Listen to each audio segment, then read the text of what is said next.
The night before I was supposed to get the marriage certificate, my fiancé crashed the Porsche I had given him. I happened to pass by and saw a disheveled woman hiding in his arms. His friend teased him. Car sex, huh? You're getting the certificate tomorrow, and you're still messing around? Elaine just came back, unable to help herself. The next second, my phone rang. It was Serena. I got into a car accident. Let's postpone the wedding until tomorrow. I calmly hung up and dialed another number. Dad, I agreed to the arranged marriage. Let's get married tomorrow. Bryce saw me and looked shocked, his eyes filled with panic. He immediately shook off Elaine's hand and took a step back. Elaine shot me a glare and pouted at Bryce. Be gentle. Hurts, she said, shaking her hand. Then she casually touched her neck, pulling down her collar a little. Afraid I hadn't noticed the hickey. Serena, long time no see. I suppressed the pain and replied, just finished something and happened to pass by. He raised an eyebrow. Slightly seeing I wasn't flustered at all, Elaine returned to the country. I was just finishing work and picking her up, she said, but unexpectedly there was an accident. You arrived just in time. Elaine is injured and I need to take her to the hospital. The wedding next week will have to be postponed. If it had been before, I would have cried and made a scene. If he and Elaine were this close, I'd be upset. But now, seeing them disheveled in front of me, I stayed remarkably calm. I asked him, how long will it be postponed? Bryce thought I was throwing a tantrum, frowning with anger.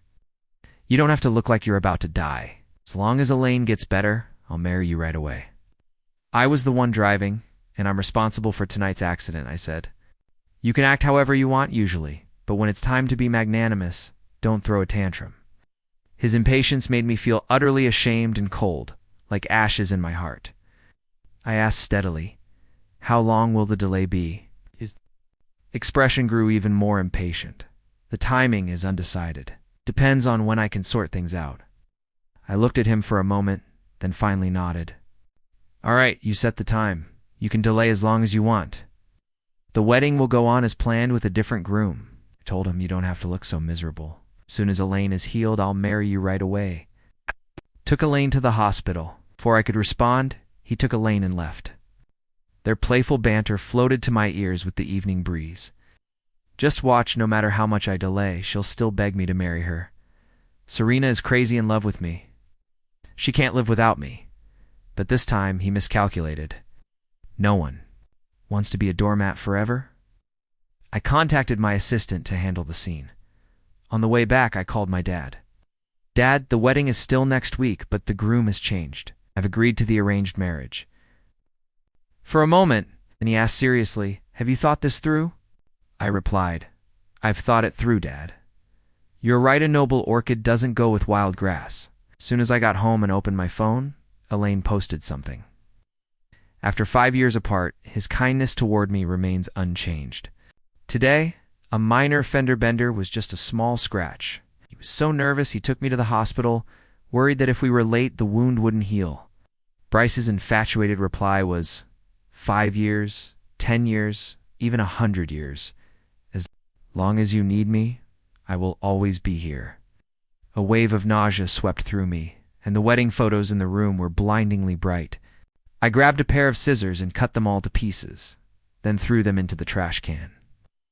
I hurriedly hired a moving company to take away all of Bryce's belongings. After that, I put the house up for sale. By the time I finished cleaning up, it was almost dawn. I was so exhausted that I collapsed onto the bed and fell asleep. I woke up the next afternoon to find that Bryce had called me over 100 times. I ignored him. Just after I finished washing up, Bryce's mother came to the door with him. It turned out my dad had instructed the PR department to announce the cancellation of my wedding with Bryce early that morning. Serena, marriage is not a joke. Can't just dismiss us because your family has power and influence. Postponing. Isn't canceling? Your reckless behavior is damaging our family's reputation, she said. I was speechless. If they said postpone, my family would lose even more face. Bryce glared at me angrily. Serena, you superficially agree to delay the wedding, but in reality, you're manipulating public opinion to criticize me. How many times do I have to tell you I only see Elaine as a sister? She was injured in a car accident, and I took care of her for a few days. Are you going to stop me from doing that? Serena, I am truly disappointed in you. I looked at him with unusual calm. Bryce, I'm disappointed in you too. You can take care of Elaine for as long as you want. Let's break off our engagement. Bryce was stunned. His mother was so angry her face turned red. Serena, you're going too. Far, it was you who begged Bryce to marry you back then, not us.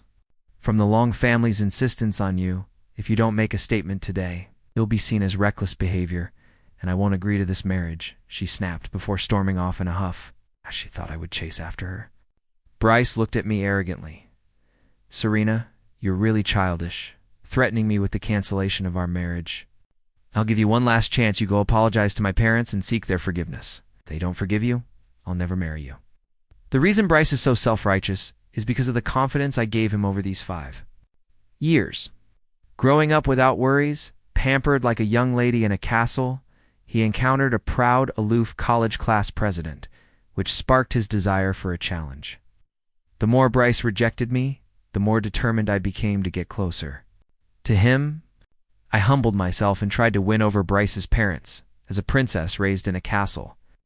I rolled up my pants, took off my socks, and learned to plant rice in the fields. Bryce and his parents firmly believe that I am destined to marry him. In this lifetime, to marry Bryce, I promised my father I would give up my dreams of acting, studied business management, took over the family business, and even turned down a marriage alliance with a prestigious family. Fortunately, it's not too late. Although I've decided to break off the engagement, the 5 years of feelings still weigh heavily on me. I find it hard to eat or sleep. My best friend, worried I might get sick, took time off work to take me to the hospital. Coincidentally, I ran into Bryce and Elaine. Bryce, if it weren't for you sending me money every month, my mom's illness wouldn't be treatable, and I wouldn't have finished college. Elaine's voice came from the waiting area. Now that I've graduated and have a job, you don't have to worry about me anymore. It wouldn't be good if Serena found out. You should go apologize to Serena. You're so outstanding, you should be at the top, not crammed into a rental with me. In this lifetime, I will only marry you. I'm not afraid of being called a mistress. Long as it's you, Elaine said. I felt a sharp pain in my heart, as if pierced by a knife. It turned out all those jobs he worked during college were to support Elaine and her mother. How he'd been foolishly sending him money in various ways. My best friend was so furious, she stood up and pointed at Elaine, shouting, "You shameless woman! Aren't you afraid of being struck by lightning? You openly say you want to be a mistress and love stealing from others? Serena, how long? Are you going to keep this up? I already told you once Elaine is healed. I will hold the wedding with you. I've explained everything. Before, I only saw Elaine as a sister, and we hadn't crossed any lines. So what do you mean by following me to the hospital and watching me?" My best friend was so angry she wanted to step forward, but I stopped her. I looked up and glanced at both of them. Bryce, I'm just a little uncomfortable. Me to check on Elaine. Do you think I'm a 3-year-old child? Bryce mocked as he looked at me. Serena, don't forget that when I took Elaine to the hospital, you also pretended to be unwell, just to keep me by your side. Are you trying the same trick again? But this time I won't abandon Elaine. The wedding is just postponed, I said coldly. So don't push your luck. I used to think that the reason he and Elaine still had a connection was because I was somehow lacking if I had been more considerate or understanding. But now, seeing how hard he's trying to keep that connection, I realize how naive I've been to love him. Love is love. Not loving isn't loving. He doesn't love me. I refused to back down and looked at him with icy eyes. Believe it or not, I was actually unwell when I came to the hospital. Bryce, I officially tell you if the wedding is canceled. From now on, we're going our separate ways. If you treat Elaine as a sister, or if you're really accompanying her to see a doctor, it has nothing to do with me, I added. Even if you two have sex in front of me again, I wouldn't care. Bryce stared at me in shock, his brows furrowing. He forced himself to argue. Serena, you can eat whatever you want, but don't say whatever you like. How many times do I have to tell you? I just picked up Elaine on my way home from work. There was no misconduct. Elaine seized the opportunity and said pitifully, Bryce, you should go back. My injury isn't serious, and what's most important is that you marry Miss Serena." Fearing Elaine would leave, Bryce tightly held her. "Elaine, don't worry, I'll take full responsibility for what happened in my car. No one can change that." Elaine cast a reluctant glance at me, then said softly, "But—" Bryce's expression darkened instantly. "Don't mind her," he snapped. "She's been spoiled and selfish since she was young." Only then did Elaine nod weakly, but secretly she flashed me a victorious smile. Seeing all this, I couldn't endure it anymore. "You keep calling me selfish, but if I don't act this way, it wouldn't be fair to you." I called my assistant. "Get someone to throw these two out. No one is allowed to treat her like this." Bryce's face twisted with anger. "Serena, have you lost your mind? This isn't your company. What right do you have to kick us out?" Calmly replied, "It seems you've forgotten that many of the top hospitals in the city belong to my uncle. Are you saying he won't help me? Are you? The business world relies on strong alliances, and my family owns hospitals too. I came to my uncle's hospital because I didn't want to worry my parents. Bryce clearly didn't want my parents involved, which is why he changed hospitals. But he didn't know this hospital belonged to my uncle. Security quickly came to drive them away. "Mr. Bryce, please," they urged. Bryce didn't expect me to actually come. His eyes looked like poison. "Serena, are you sure you want to make this so embarrassing? I'll give you a chance to take back your words and publicly apologize to me. Otherwise, I'll never forgive you."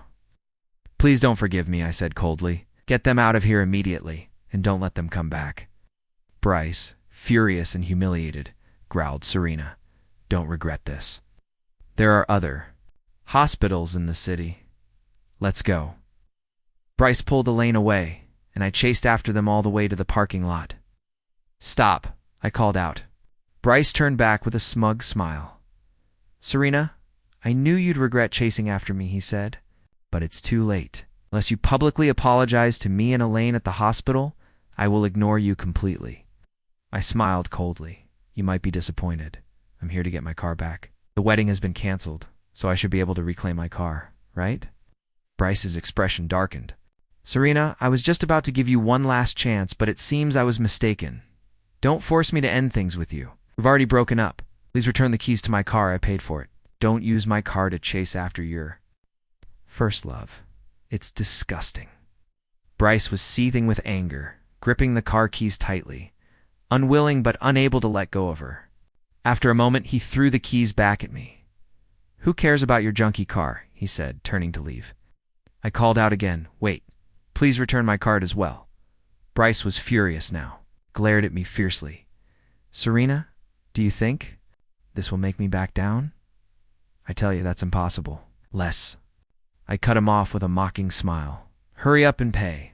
No more nonsense," I said. Bryce's cheeks flushed a deep red, and suddenly I wanted everything back. He looked bewildered.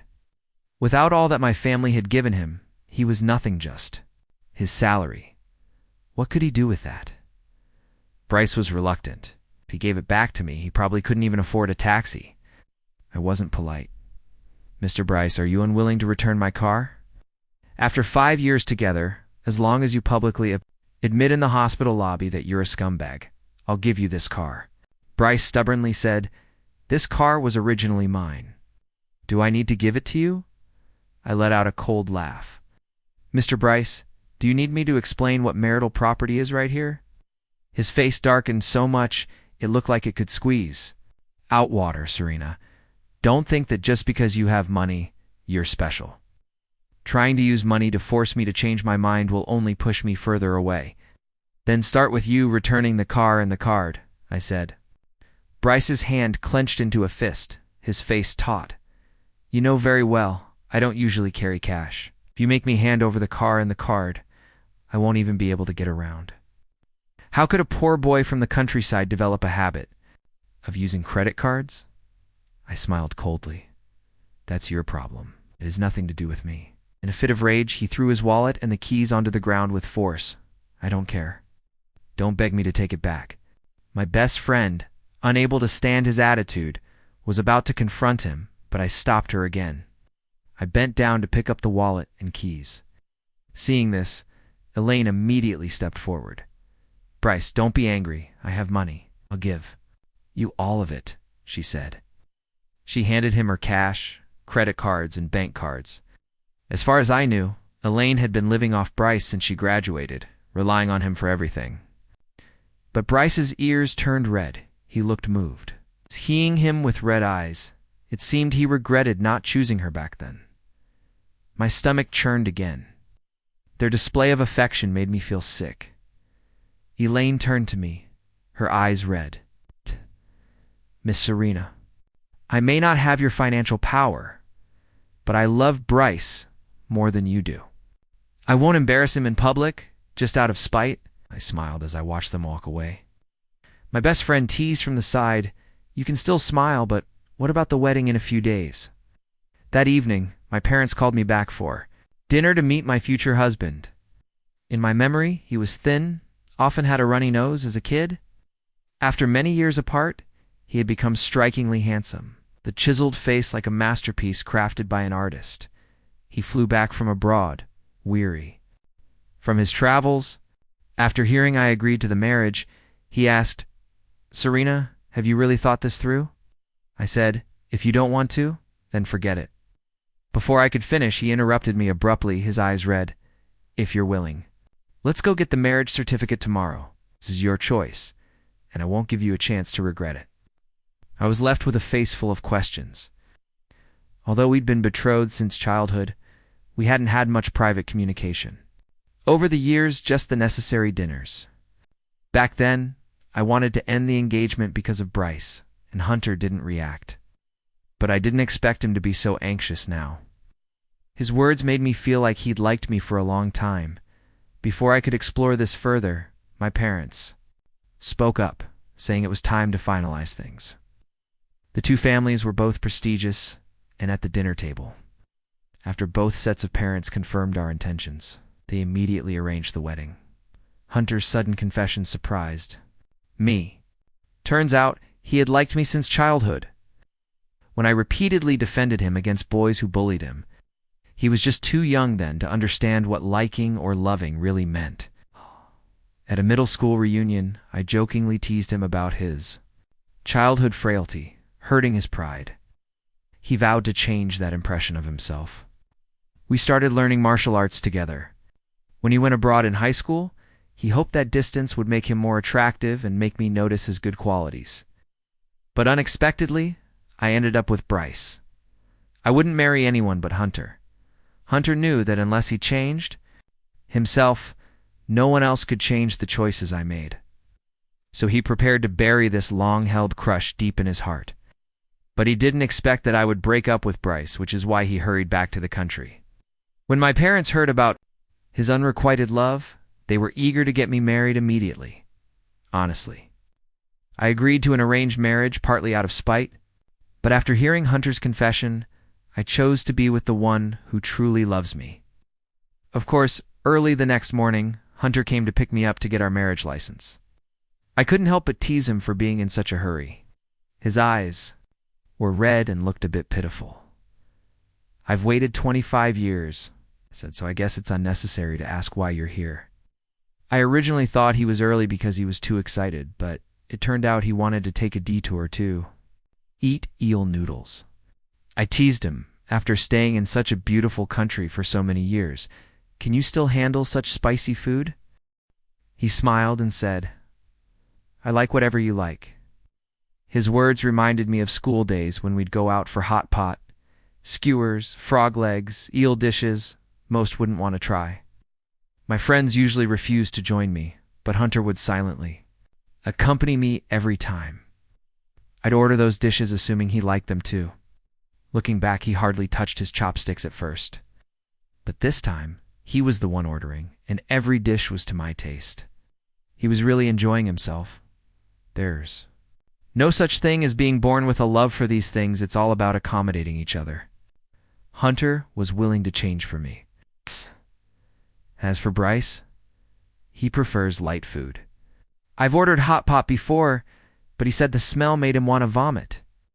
For the past 5 years, I've just gone along with his tastes. Love and indifference were so obvious throughout the meal. Hunter was gentle and considerate, sharing every dish and chatting about everything under the sun. Suddenly, I felt the past 5 years had been wasted, and I started looking forward to my wedding with Hunter. That meal was the happiest I'd had in 5 years. When I was in a good mood, I ate more, drank more, and visited the restroom more often. But unfortunately, I ran into Bryce and Elaine again. Bryce spoke first, trying to control the situation. "Serena, how long are you going to keep this up? Yeah, he went crazy at the hospital yesterday, and today you're following me to the restaurant. How disgusting." I looked at him expressionlessly. "It's mealtime. I'm just here to eat." Overthinking it, he added, "You never go to restaurants alone. You come here early in the morning. Who are you trying to fool?" Bryce was convinced I was following him out of jealousy and refused to listen to anything I said. "You caused a scene yesterday, and I told you clearly that once Elaine recovers, I'll marry her. She's been eating light these days, and I brought her out to satisfy her cravings. I'm just taking her out for breakfast," coldly responded. "How long are you going to haunt me? You eat your food, and we'll eat ours. We have nothing to do with each other. Stop making things up. Who else would have breakfast with you so early?" Seeing that I was alone, Bryce didn't believe for a second that someone was dining with me. Elaine chuckled beside him. "Miss Serena, eating alone isn't embarrassing. But talking to yourself does seem a bit," she paused, then with a proud smile, continued, "a little lonely. Why don't you join us at our table?" Before she finished, Hunter had already walked over to my side, looking at me with concern. "Why did you take so long in the restroom? Do you eat something too spicy and feel unwell?" "No, I just ran into my ex and chatted for a bit," I replied. Hunter followed my gaze, his gentle expression fading away. His eyes turned deep and cold, radiating a bone-chilling aura as unsettling as an abyss. Bryce stared at Hunter in disbelief, dumbfounded. "Mr. Hunter," he stammered, I didn't expect this." His gaze flicked nervously between me and Hunter. "You and Mr. Hunter? I specifically took a detour to bring Serena for breakfast. Is there a problem?" Bryce looked at me with disdain. "Serena, you've really gone too far lying on your status as a wealthy heiress and your connections. Trying to force me to ignore Elaine by calling my boss to play along with you? Do you think this kind of provocation will make me back down and beg you? Dream on. I will never go back." I was momentarily taken aback by his words and found them amusing.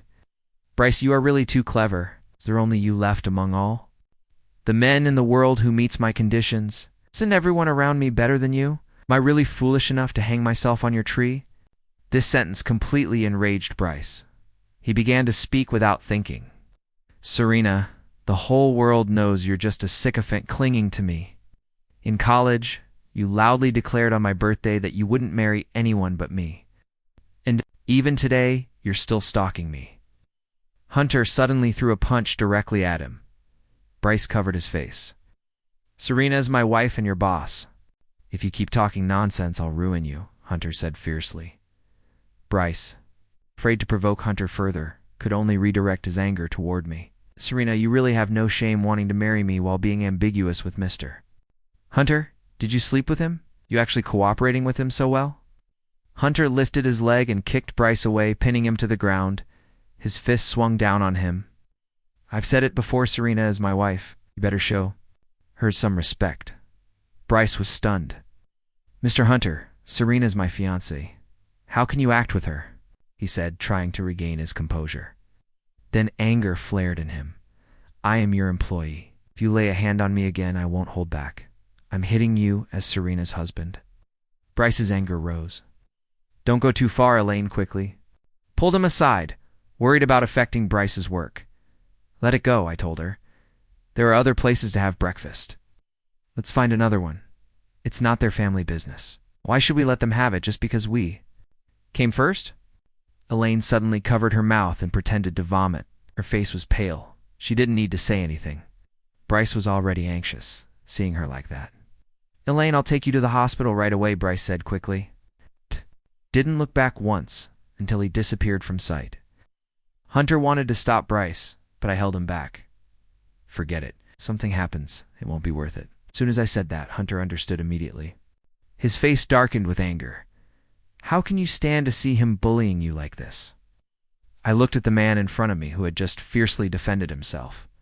Now, feeling heartbroken and helpless because of my rejection, I couldn't help but smile. "Don't worry, I'm fine," Hunter said, looking pained and a bit wronged. "If you really love her that much, it's still not too late to back out." He thought that with my personality, I could endure Elaine's pregnancy, proving that I was deeply in love with Bryce. In fact, I had just found out about all of this.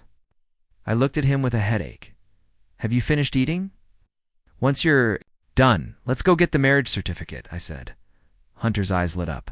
"Great." While I was waiting in line at the Civil Affairs Bureau, my phone kept buzzing. When my number was called, Bryce sent a message. "Serena, stop playing these childish games. I'm taking Elaine to the hospital first, and I'll come find you later to have a serious talk." He looked at me anxiously, as I hadn't started filling out the forms. It was as if he was afraid I might change my mind. Seeing his worried expression and thinking about Bryce's message, I felt nothing in my heart. The ones who truly love you never make excuses. Marrying you is something to look forward to. I blocked all of Bryce's contact info. It was nothing just spam messages. I put away my phone, picked up the pen again, and filled out the form. The moment I held the red book in my hands, Hunter's eyes sparkled with joy. He couldn't hold back anymore, hugging me in public and laughing like a fool. After receiving the certificate, we took wedding photos. My mother-in-law chose gifts, giving us a wedding house and a car. I don't lack these things, but my mother-in-law said we had to go through the proper procedures. That reminded me of the past 5 years. When I had given Bryce's mother everything, even though she never once offered me a meal on the day of the wedding, Hunter came to pick me up early. To my surprise, Bryce also showed up. When he saw me in my wedding dress, he instantly frowned. "Serena, we agreed to postpone our wedding. You blocked me and are wearing a wedding dress to force my hand. Why won't you step back from me? Why do I always have to coax you?" I looked at him and realized I couldn't feel even a hint of anger. At this point, he still thought I was waiting for him. I had a blank expression. "Bryce, today is my wedding, but the groom isn't you," I said. "You really went all out. Staging a fake marriage just to force me back. Is that really necessary?" He looked serious and reluctant. "You win. I'll marry you on time. Just let Manager Shin go," I said with a smile, amused by him. "Bryce, open your eyes and see clearly. Today, I'm getting married to Hunter. What does it have to do with you?"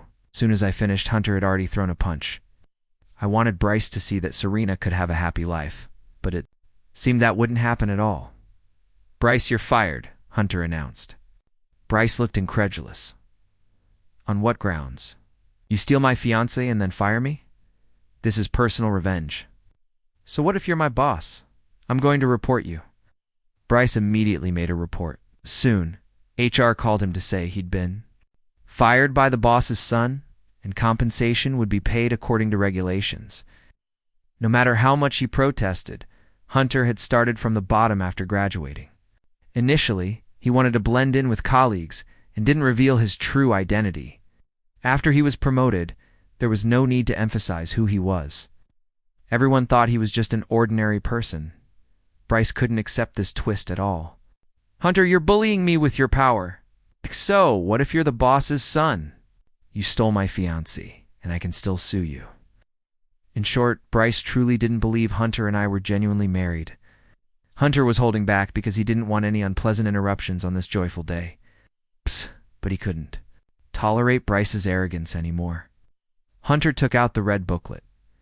"This is our marriage certificate. You can verify it. Serena is my wife, and she has nothing to do with you. If you keep obstructing us, don't blame me for being rude." Bryce looked like he'd been struck by lightning, frozen in place. His eyes fixated on the bright red booklet in front of him. Staring at the information of the couple on it and the wedding photo, his whole body went stiff. How was that possible? He couldn't believe it. He'd only postponed the wedding for a few days, and Serena was just angry. How could she marry someone else? If he hadn't come back this morning to find that Serena had already emptied the wedding house and sold it, he wouldn't have believed she was serious. She said she'd only marry him. But now that he was here, why was she marrying someone else? "Honey, let's go." Hunter said, bending down too. Pick me up. He walked toward the wedding car amid a shower of fireworks. I didn't look at Bryce the entire time.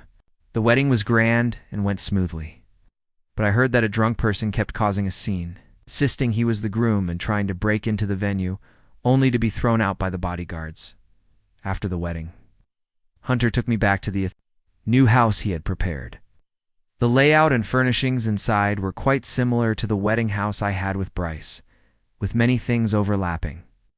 The difference was that I had personally chosen everything for my house this time.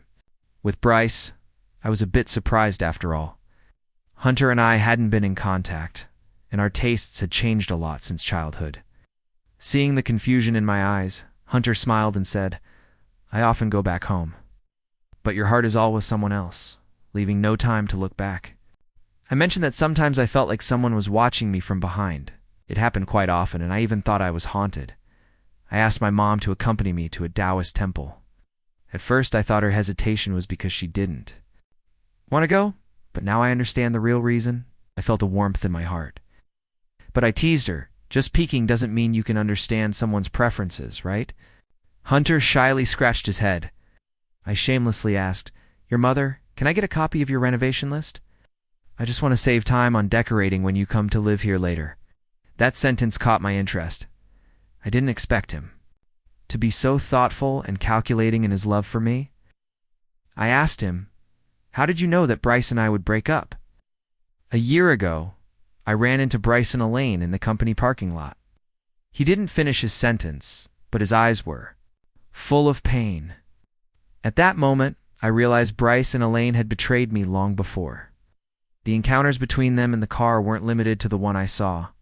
If I hadn't found out, were you just going to watch me become someone else's bride? Hunter picked me up, sat me on his lap, and took out a document. I've prepared evidence of his infidelity, he said. I was going to give it to you the night before your wedding. I reached out to take it, but Hunter threw the document away. He held me tightly. Does my wife really want to be disgusted by trash on our wedding night?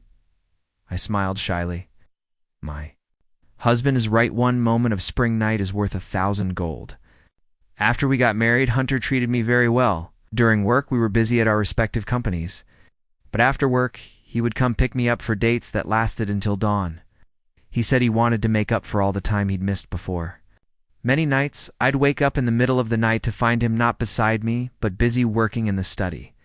His face marked by fatigue, with a pot of coffee in front of him. Suddenly our eyes met, and Hunter noticed me. He immediately got up and walked over. Why are you awake? He asked softly. You should finish your work before going on a date, I replied. He shook his head seriously. No matter how busy work is, I can't neglect you. A deep sense of gratitude filled my heart. Silently, I closed his laptop. You need to stay healthy and get some sleep. No more staying up late, I said. Hunter brushed my nose gently and smiled indulgently. What my wife says is right early. Mornings are the best. I turned off Hunter's alarm clock, hoping to let him sleep in peacefully. I planned to cook breakfast for him myself. But unexpectedly, I ran into Bryce. Outside the door, I hadn't seen him in a month. Over the past month, Hunter hadn't found a job.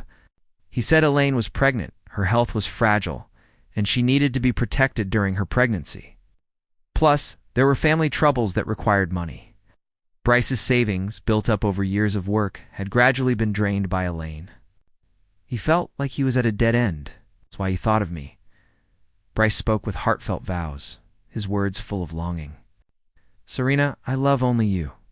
That child is her scheme, not what I want. The person I've always wanted to marry is you. I hadn't even had a chance to speak when Bryce rushed toward me, stepped back to avoid his touch. Please have some self-respect, I said, and my husband is resting upstairs. If you can't be sensible, I'll have to call security to throw you out. Bryce didn't give up. He reached out again. Serena, after 5 years of our relationship, can you really say you want to give up just like that? Otherwise, am I foolish enough to give up my husband who truly loves me and come back to help you deal with Elaine, using my money to support you? When his scheme was exposed, a flicker of panic crossed Bryce's eyes. But he had enough nerve to keep talking to me with deep affection. Serena, "I've never loved your money," he said. "Otherwise, I wouldn't have rejected you from the start." At first, Bryce didn't dislike me. It wasn't my family background he hated. It was a deep-seated resentment for the wealthy. He arrogantly believed he was no worse than anyone else except because of his birth. So, he took out his anger on me. For the first time in my smooth life, I encountered someone who hated me. I was determined to conquer him. After Bryce saw the benefits of his scheming abilities, he began to soften toward me. I foolishly thought my sincerity had moved him. But the past is the past. We must look forward. More words were pointless. I straightforwardly called security to remove Bryce. His voice drifted away until I couldn't hear him anymore, just like our relationship, which grew more distant until it disappeared entirely from each other's worlds. Turning around, I saw Hunter leaning against the door watching me. I was surprised. "Since when did you come out?" I asked. He smiled and said, "From the moment you said I was your true, loving husband." I smiled back. "You came so early. Why not help out a bit?" He pulled me into his arms, teasing, "I believe my wife will handle it well.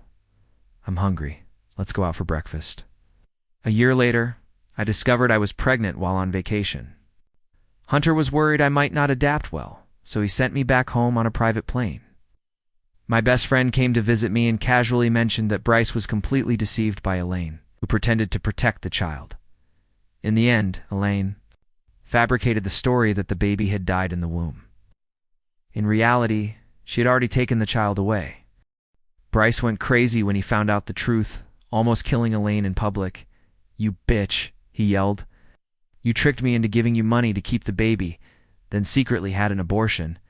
You're the reason I lost the person I loved most. You ruined my long-term plans. What use do I have for you now?